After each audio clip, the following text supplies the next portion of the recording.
Bom, eu sou Luiz Arref, eu sou militante do MST no estado de Goiás, sou membro da direção aqui no estado, pelo setor de produção, cooperação e meio ambiente.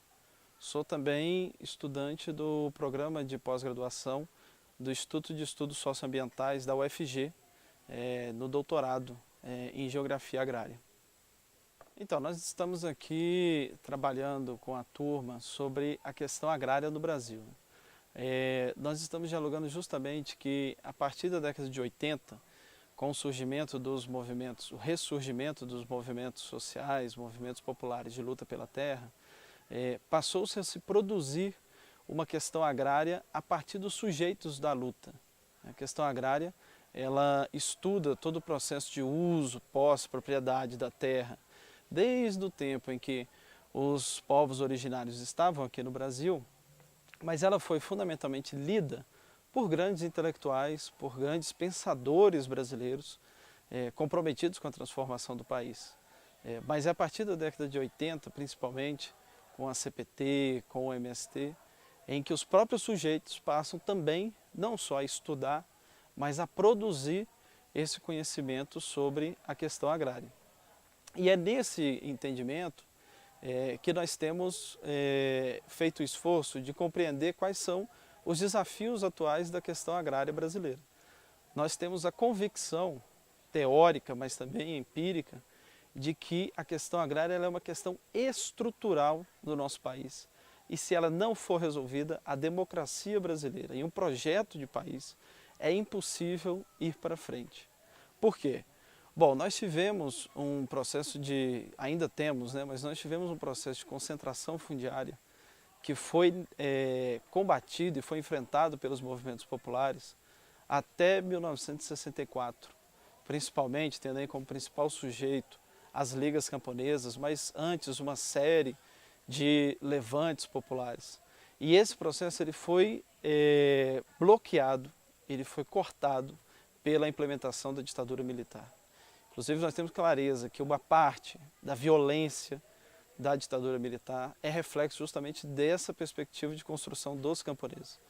Não é à toa que os últimos estudos da Comissão Nacional da Verdade Camponesa mostram que os primeiros que sofreram com a ditadura militar foram os camponeses, com milhares de camponeses desaparecidos, assassinados, torturados.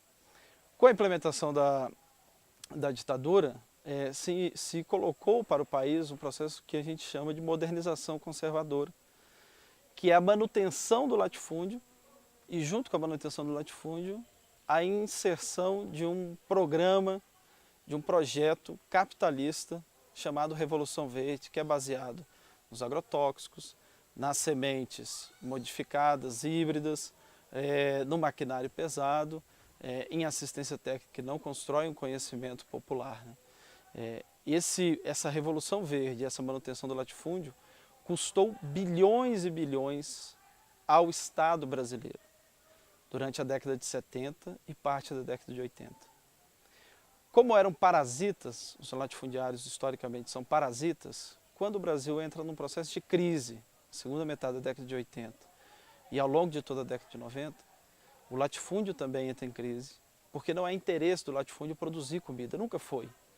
Então, como parou as entradas de recurso da União, esse latifúndio entra em crise. E junto com essa crise, os movimentos de luta pela terra também vêm crescendo e denunciando para a sociedade a necessidade de uma reforma agrária.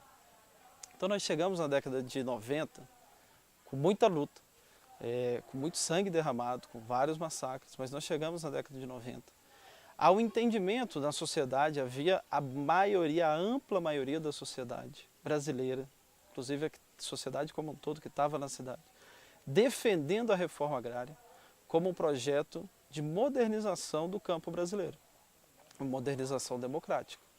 Então a reforma agrária, nós vamos entrar no fim do século tendo entendimento de que a reforma agrária ela era fundamental para produzir alimento, para reduzir o preço dos alimentos, para produzir alimento em quantidade e para gerar renda no campo e diminuir a série de fluxos migratórios que tinham para a cidade.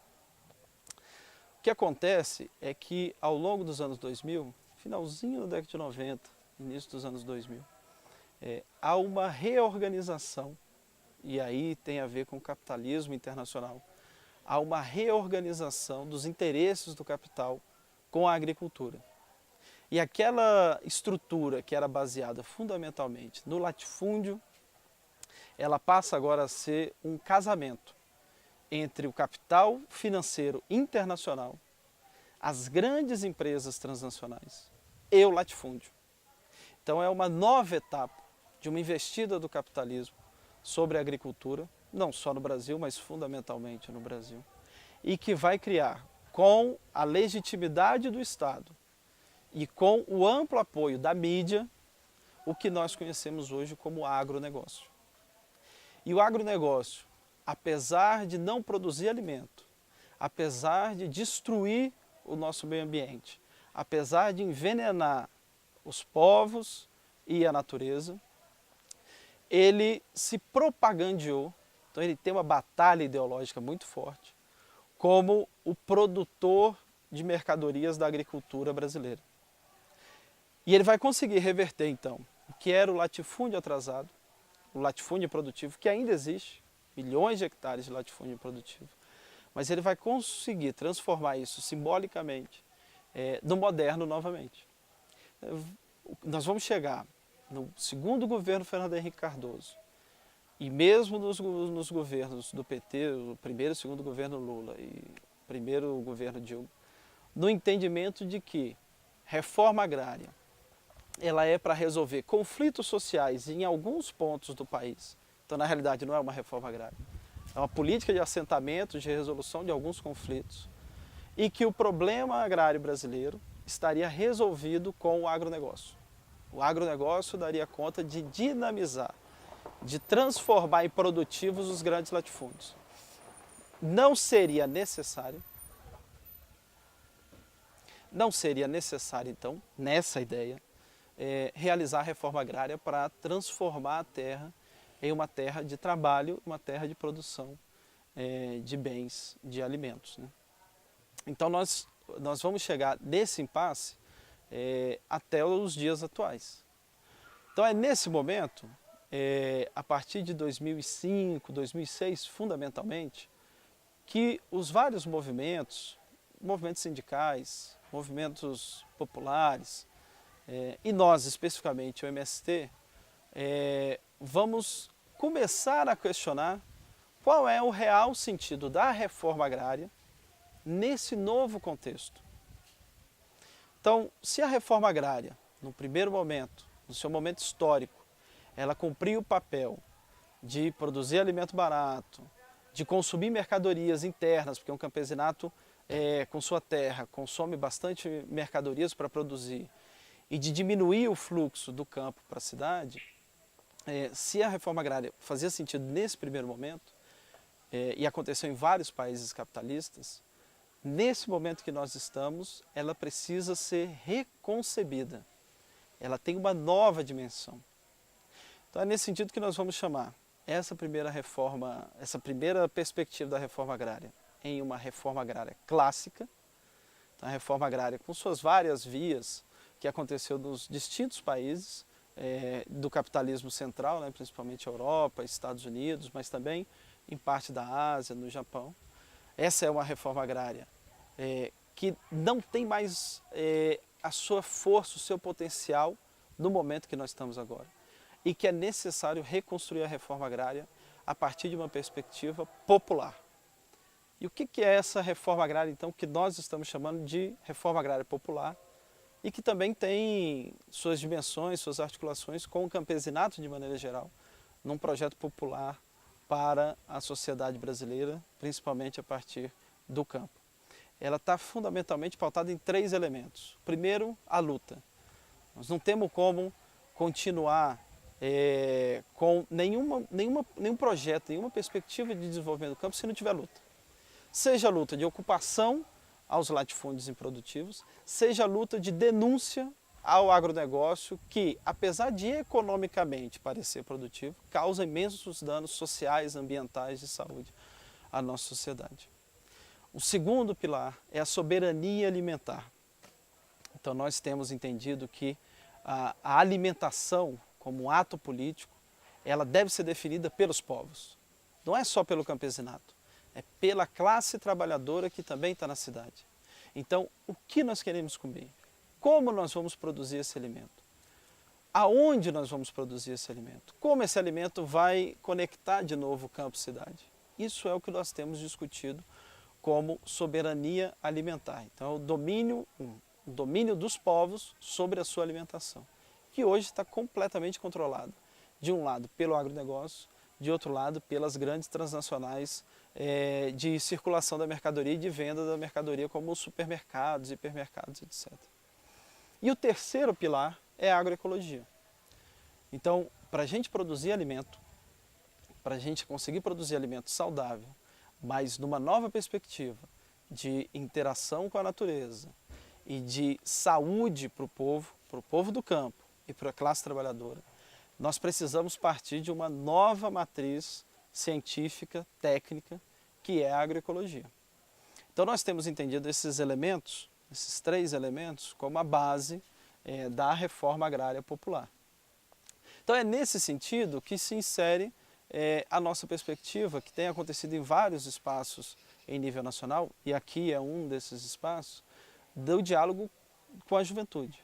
Qual é o papel da juventude nessa atualidade da questão agrária? Nós temos percebido, nós enquanto MST, que há uma procura pela luta pela terra, primeiro pelo interesse, digamos, clássico, que é pelo pedaço de chão, mas também, cada vez mais, pelo caos que está na cidade. As pessoas que hoje se transformam em sujeitos da luta pela terra, nesses últimos 3 anos isso tem ficado muito claro. Para nós aqui no estado de Goiás é muito mais claro ainda.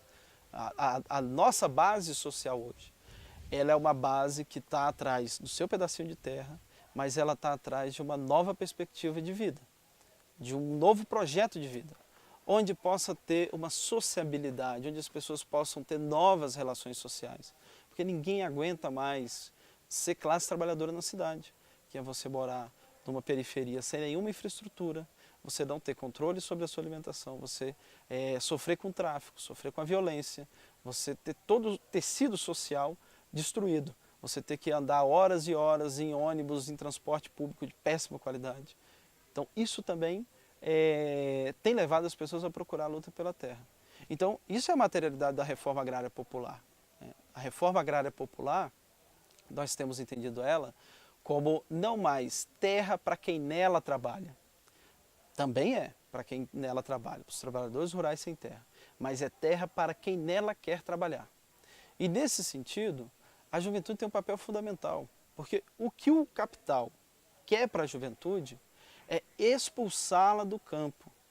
A juventude, o objetivo do capital com a juventude é a juventude se transformar em força de trabalho barata nas cidades, para fazer os serviços braçais, os serviços com veneno, para fazer o trabalho que entre os seus 16 aos seus 25, 30 anos, ela tem força física para fazer. Inclusive, cabe dentro desse projeto algum nível de capacitação. Eles podem fazer algum nível de capacitação. Mas chegando aos 30, 32, 35 anos, o que nós temos visto é que essas pessoas que já estão atingindo a maturidade, elas não encontram mais sentido em estar na cidade e o capital não dá mais viabilidade econômica, social, psicológica para elas continuarem na cidade. Então o trabalho que nós temos feito hoje com a juventude, que a gente entende que é fundamental, é a juventude se assumir enquanto sujeito dessa atualidade da questão agrária.